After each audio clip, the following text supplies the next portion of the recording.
Permanently delete করবেন। দেখবেন অনেকের মোবাইলের মধ্যে দেখা যায় যে এরকম একটা গ্রিন ডট মোবাইলের বাঁদিকে বা ডান দিকে সব সময় জ্বলতে থাকে। নরমালি কিছু কিছু মোবাইলের মধ্যে গ্রিন ডটটা কখন আসে, যখন আপনারা ক্যামেরাটা অন করেন তখন এরকম একটা গ্রিন ডট চলে আসে, ক্যামেরা বন্ধ করে দিলে গ্রিন ডটটা চলে যায়। আবার একইভাবে আপনি যদি রেকর্ডারটা অন করেন, কোনো রেকর্ডিং শুরু করে দেন তখন গ্রিন ডটটা আসে। আবার আপনি যদি এই রেকর্ডারটা এখান থেকে বন্ধ করে দেন তখন গ্রিন ডটটাও আবার চলে যায়। বাট এমন কিছু কিছু ফোন আছে যে ফোনগুলোর মধ্যে দেখবেন সবসময় গ্রিন ডটটা মোবাইলের বাঁদিকে বা ডান দিকে জ্বলতে থাকে। আপনি ক্যামেরা বা মাইক্রোফোন ব্যবহার করলেও জ্বলে, ব্যবহার না করলেও জ্বলতে থাকে।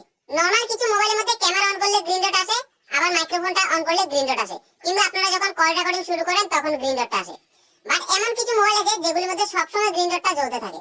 এরকম যদি সবসময় গ্রিন ডটটা আপনার মোবাইলের বাঁদিকে বা ডান দিকে জ্বলতে থাকে, তাহলে আপনি সেটা কিভাবে বন্ধ করবেন? জাস্ট আপনাকে আপনার মোবাইলের মধ্যে দুইটা সেটিংস অফ করতে হবে। এই দুইটা সেটিংস বন্ধ করে দিলেই আপনার মোবাইলের মধ্যেও আর গ্রিন ডটটা সবসময় জ্বলবে না।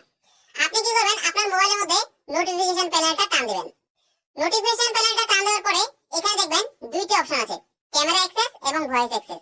অনেক মোবাইলের মধ্যে ক্যামেরা অ্যাক্সেস থাকে, ভয়েস অ্যাক্সেস থাকে না। আবার অনেক মোবাইলের মধ্যে ভয়েস অ্যাক্সেস থাকে, ক্যামেরা অ্যাক্সেস থাকে না। মানে আপনার মোবাইলের নোটিফিকেশন প্যানেলের মধ্যে যদি ক্যামেরা অ্যাক্সেস বা ভয়েস অ্যাক্সেস এই দুইটা নামে কোনো অপশন দেখতে পান, সেগুলি এভাবে নীল আকৃতির ভাবে চলতে থাকবে। আপনারা সেই অপশনগুলিকে বন্ধ করে দিবেন।